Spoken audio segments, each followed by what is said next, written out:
నమస్తే అండి. నా పేరు డాక్టర్ సంధ్య. మనం ఈరోజు తెలుసుకోబోయే ఇంకొక విషయం ఏంటంటే బెడ్ వెట్. అది ప్రతి ఒక్క పేరెంట్ కూడా ఒక సందర్భంలో దీన్ని ఫేస్ చేస్తూ ఉంటారు.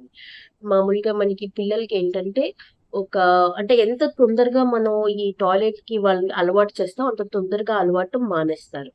అండ్ ఎట్ లాస్ట్ ఫైనల్‌గా మనకసలు 9 సంవత్సరాలు, 10 సంవత్సరాలకి ఖచ్చితంగా వాళ్ళు మానేసేయాలి. అది. కానీ ఏంటంటే కొంతమంది 9, 10 సంవత్సరాలొచ్చినా సరే ఈ బెడ్ వెట్టింగ్ అనేది మానలేరు. సో, అటువంటి వారి కోసం హెల్ప్ అయ్యే హోమియోపతిక్ మెడిసిన్స్ అనేవి చెప్తాను. అండ్ అదే విధంగా పిల్లలకి ఇలా జరుగుతున్నప్పుడు డైట్ ఏంటి అండ్ మేనేజ్‌మెంట్ టిప్స్ అంటే మనం అసలు ఏం చేస్తే పిల్లలు ఈ అలవాటు దూరం ఉంటారనేది కూడా నేను మీకు చెప్తాను. మొదటి థింగ్ ఏంటంటే పిల్లలు ఏ టైం మనకి అంటే మొదటి ఒక 12 గంటలకి ముందు యూరినేట్ చేస్తున్నారా? లేకపోతే ఆఫ్టర్ 12 యూరినేట్ చేస్తున్నారా అనే ప్యాటర్న్ ఒకసారి గమనించండి. సో, మీరేంటంటే అంతకన్నా బిఫోరే మనం ఖచ్చితంగా పిల్లల్ని లేపి యూరినేషన్ చేయిస్తే మోస్ట్‌లీ అంటే ఒకరోజు కాదు. ఒక 20, 25 డేస్ అనేది రెగ్యులర్‌గా మీరు అడాప్ట్ చేస్తే ఖచ్చితంగా వాళ్ళు మానేస్తారు. అండ్ అదే విధంగా ఏంటంటే పిల్లలకి అసలెందుకు ఈ బెడ్ వెట్టింగ్ అనేది ఎక్కువ చేస్తూ ఉంటారంటే, సహజంగా పిల్లలు ఒక 15 ఇయర్స్ వచ్చే వరకు కూడా వాళ్ళకి స్కూల్స్‌లో జరిగినవేంటంటే, మైండ్‌లో రన్ అవుతా ఉంటాయి. వాటి గురించి ఆలోచన ఉంటూ ఉంటుంది. అండ్ మార్నింగ్ నుంచి వాళ్ళు ఎన్నెన్నో ఫేస్ చేస్తూ ఉంటారు. సో, ఎప్పుడైతే అవి అనేవి ఆ థాట్స్ అనేవి ఫుల్‌ఫిల్ కాకుండా మనకు ఉంటాయో, వాటిని ఏంటంటే వాళ్ళు డ్రీమింగ్‌లో చేస్తూ ఉంటారు. అదే సందర్భంలో వాళ్ళకి యూరినేషన్ వెళ్తున్నా తెలియదు. అండ్ చాలా మందికి ఫియర్ కూడా ఉంటది కొంతమంది పిల్లల్లో.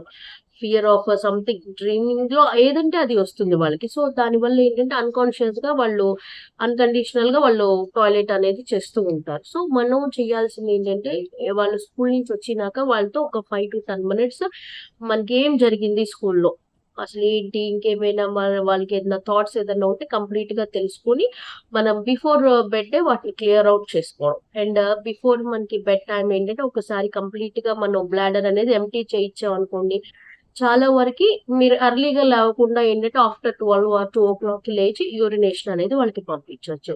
అండ్ చాలా వరకి ఫుడ్స్ కూడా మనకేంటంటే ఎటువంటి ఫుడ్స్ అంటే పిల్లలకి మనం ఒక 5 నుంచి వచ్చేటప్పటికి ఏంటంటే పర్టిక్యులర్‌గా ఈ ఆకుకూరలు లాంటి కంటెంట్ అనేది నైట్ టైమ్ అవాయిడ్ చేస్తే ఏంటంటే చాలా వరకు యూరినేషన్ ఇష్యూస్ రావు. పర్టిక్యులర్‌గా ఆకుకూరలు అండ్ హై యానిమల్ ప్రోటీన్ అంటే ఏంటంటే మనకేదైనా మీట్ కానీ, చికెన్ కానీ ఎక్కువ తిన్నప్పుడు కూడా ఇలా యూరినేషన్స్ అనేవి ఎక్కువ వెళ్తూ ఉంటారు.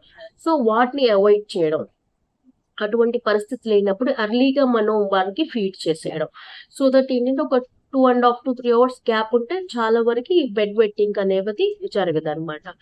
అండ్ ఇంకొక థింగ్ ఏంటంటే పిల్లలు మార్నింగ్ లేచినాక మనకి ఖచ్చితంగా స్కూల్‌కెళ్ళే ముందు ఒక హాఫ్ లీటర్ వాటర్ అనేది ఖచ్చితంగా తాగిచ్చాలి. స్కూల్స్‌లో అంతా కలిపి హార్డ్‌లీ వారు 1 లీటర్ కూడా తాగడం కష్టం. సో, ఇంటికొచ్చినాకేంటంటే మనకి అట్‌లీస్ట్ 1-1 ½ లీటర్ వాటర్ అనేది ఖచ్చితంగా వాళ్ళకి సర్వ్ చేయాలి. ఇదంతా కూడా మనకి 7:30, 8 లోపు అయిపోతే ఏంటంటే వారికి టైం ఉంటుంది. ఒక 10:00 కల్లా బ్లాడర్ అనేది ఎంప్టీ అయిపోతుంది. ఆ తర్వాత నేను చెప్పినట్టుగా నైట్ టైమ్ ఒక్కసారి మీరు మళ్ళీ ఒకసారి లేపితే ఇంక ఇబ్బంది ఉండదు. అండ్ మనకి హోమియోపతిలో ఎటువంటి మెడిసిన్స్ ఉంటాయంటే పిల్లలకి ఒక 3 టైప్స్ ఆఫ్ మెడిసిన్స్ ఉంటాయండి. General medicines. దానిలో మొదటిదేంటంటే సినా 200 అది. రెండోది మనకి సెపియా ఆహ్, 30 అండ్ థర్డ్‌దేంటంటే ఈక్విస్టమ్ క్యూ. మామూలుగా పిల్లలు ఈ అలవాటు ఉంటుంది అనుకుంటే ఫస్ట్ సీనా వేయండి. సీనా మనకి 200లో తీసుకోండి. 10 సంవత్సరాల పిల్లలైతే 200లో తీసుకొని మనకి ఒక 3 పిల్స్ అనేవి డైలీ ఒక 1 వీక్ వేయండి. ఆటోమేటిక్‌గా మనకి తగ్గుతుంది. అది మనకింకా దానిలో కూడా మనకి ఇబ్బంది జరిగింది. ఇంకా పిల్లలు పూర్తిగా అలవాటు మారట్లేదు అనుకుంటే అంటే ఈక్విస్టమ్ క్యూని డైలీ ఒక 3 డ్రాప్స్ ఇవ్వండి. ఒక 10 ఎంఎల్ ఆఫ్ వాటర్‌లో ఒక 1 మంత్ కంటిన్యూ చేసేయండి. సో, పిల్లలు ఖచ్చితంగా మానేస్తారు.